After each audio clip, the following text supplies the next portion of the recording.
These are 5 skincare products that I would never buy as a toxicologist. With so many products out there, it's not only important to know what to use, as important is what not to use, which is what we're going to talk about in this video. I'm going to break down the science and I'll rate each product category in relation to how much damage it can cause your skin if you've used them, and importantly, if you've misused them. So then you can decide whether the risk is worth it for your skin or not. So the first product is an eye cream. Now this one always divides opinions, but I've never used an eye cream and here is why. I'm a toxicologist and I can tell you that a regular facial moisturizer is perfectly safe for use around the eye area, as well as the rest of the face. A facial cream would simply not be sold if it had serious intrinsic hazards associated with its use around the eye area, whether it's intentional or purely accidental. Why is this? Well, when you use an everyday moisturizer, it doesn't remain bound to the area that you've applied it to. You can almost guarantee it's going to travel to the eye area because there's nothing physical here to stop this from happening. And the last thing anyone really wants is a serious undesirable event from a regular facial moisturizer. So you simply just don't take that risk. Even though eye creams tend to present themselves as targeted skincare, no skincare products can really improve on puffy eyes, upper and lower lid laxity, so skin sagging. Any effect that a cosmetic product is likely to be very temporary. So my skin health rating is 0 out of 5. Absolutely no skin health implications if you decide to use an eye cream. It's just an unnecessary spend. So skip this skip altogether. Use an SPF if you've got age-related concerns. It's the best preventive measure against sun damage. So the second product I would never buy are facial wipes. So whether they're cleansing wipes, baby wipes, any other product with the name wipe in it, wipes do not cleanse your skin better than a dedicated facial cleanser. It doesn't effectively remove a lot of things like sunscreen, makeup, mascara, sebum, dirt. The list is endless. While it probably takes the edge off it, it only really moves product around the face. When it comes to leaving a film on your skin, this is because wipes are considered a leave-on product, so we don't tend to wash our face afterwards, and the instructions for use won't tell you to do this either. So after we've cleansed our skin, whatever remains on the surface of the skin, it just remains, and we go to sleep and we're completely oblivious to the damage this is causing our skin. So my skin health rating is a 5 out of 5. This is one of the worst tools you can use to cleanse your skin. So using facial wipes is an open invitation for bacteria, breakouts, blackheads. The list is endless. If you're anything like me, acne-prone skin, skin of color, and you suffer from PIH, please don't take the risk. It's simply not worth it, as the lasting after effects are far worse than the convenience factor. So the third product that you'll never catch me buying are physical exfoliants, whether it's bits of walnut, apricot shelf, or a sonic brush. Using mechanical exfoliants on our delicate skin is incredibly abrasive and can cause a lot of trauma to the surface of the skin. And this tends to be for 2 main reasons. The first reason is we tend to overuse them because we fall into that trap of a little is good, so a lot must be even better. Life is never that linear. And the second reason is we press too hard. We're hoping that we're sloughing away the dead skin cells, so we tend to be pretty rough with them. And it's painful to say, many exfoliate on broken skin or newly formed spots, which just aggravates life that much more and leads to lasting damage rather than if we just left it alone. These 2 mistakes alone is like giving your skin first-degree burns, which typically involves trauma to the first layer of the skin, which is the epidermis. If we can leave our skin feeling red and painful and mild swelling depending on the frequency of use and the intensity of the scrub. So my skin health rating is 5 out of 5. This is like napalm to the skin. The idea that we can scrub our skin to a glowy doughy donut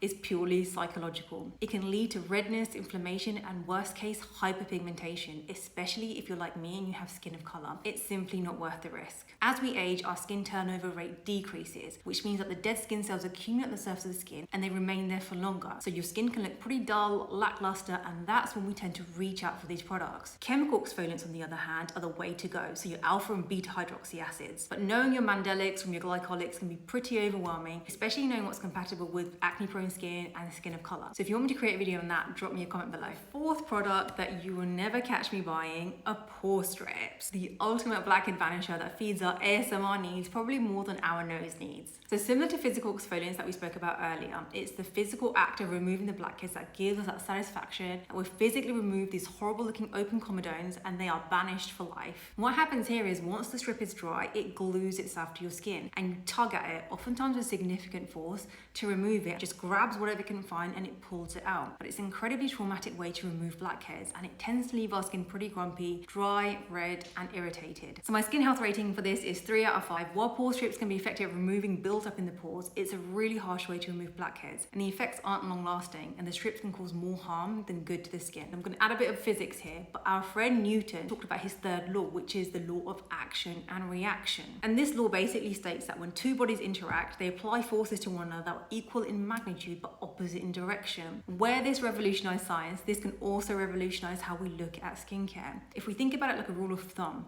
The harsher you are to the skin, the harsher the reaction our skin can have in the opposite direction to what you were intending. And this is so important. So bin the pore strips, your friends here are the beta hydroxy acids, which is a whole other topic in itself. So if you want me to cover that, drop me a link below. So congratulations to those of you that have made it to the end. My product number 5 that I would never buy are facial toners. Who remembers the OG skincare movement of cleanse, tone, moisturize? As we already discussed, cleansing's a must, moisturize yes, but do we need a toner? This is a product that I've never considered buying even before I qualified as a toxicologist, because they are largely alcohol based, which is an astringent, and it basically strips everything from your skin. As someone that's suffered from acne since I was a teenager, I always knew my skin didn't react to products that left my skin feeling tight and squeaky. So I've always avoided products like that. My skin health rating of a skin toner is a 5 out of 5 because I look at things from a worst case scenario point of view. This is a real occupational hazard as a toxicologist, but we just don't take any risks. If it's an alcohol-based product, they actually do more harm than good. They disrupt the delicate balance of the skin, which can lead to symptoms like dry, oily, and cracked skin. In the least case scenario, even if not alcohol-based, like your eye creams, they're a redundant product, and we've probably moved on about 10 skincare generations since those days. So my top tip is save your cash and upgrade